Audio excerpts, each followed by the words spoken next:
All right, it's time to head into create mode, and I've got some good news for you guys. Every week, I'm going to be sharing with you one of my biggest passions. It starts with an F and ends with an ood. Yeah, food. Check out my Instagram page here. Today, we're going to be talking about grilling, or specifically how you can become a grill master. You know, like myself.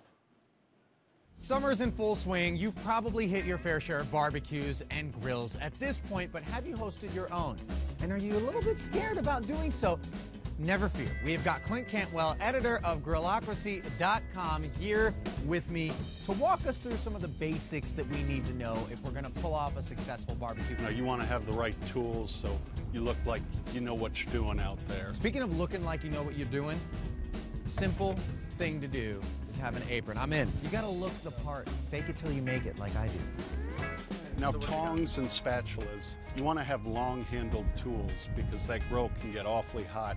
Invest in a quality thermometer. This one reads temperatures in about 3 seconds. They make thermometers that are Bluetooth enabled. So then you'll just put this in there and leave it, and then you can see on the hook it phone up to your... what the temperature is. That's advanced right there. That's eye grilling. It is. So let's walk over to the grill then. Yeah. I always end up with my burger too dry. I end up with these hockey pucks, or it falls apart sometimes on the grill. How do I prevent all of those things that are happening? The first thing is starting with the right fire, but you don't want the fire to be so hot that you can't get near it. We all know the guy that takes the lighter fluid and keeps spraying it until the very last drop. That's me.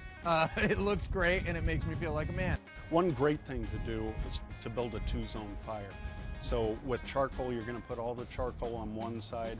You've got a hot side and a cool side so you can move things back and forth. But why would I want a cool side? Say we're cooking a burger, okay, and you get a nice char on the outside, but it's still not up to temperature. You can move it over to the cool side, close the lid, and let it keep cooking, but you're not continuing to char the outside.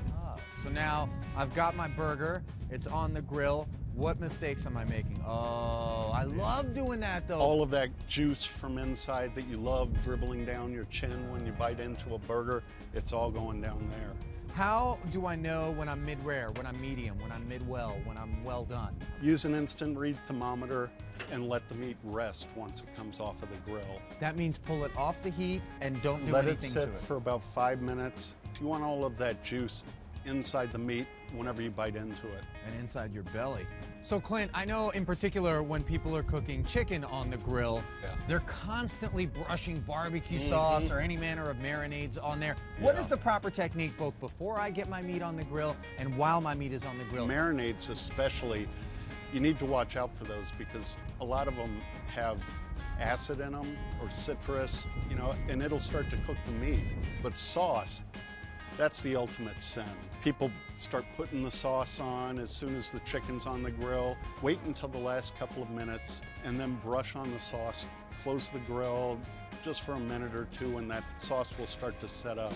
All right, Clint, so you've walked us through tools, you've walked us through the meats, how to cook them, you know, the sauces. Everybody, you're now set up for your own perfect barbecue. And we want some pictures. Tweet us at The Daily Share, at Ali_Najad, or at your Twitter. Smoke in the eye. Smoke in the eye. That's so good, guys. Please invite us. Send us pictures. We're hungry. Yes, we need to eat.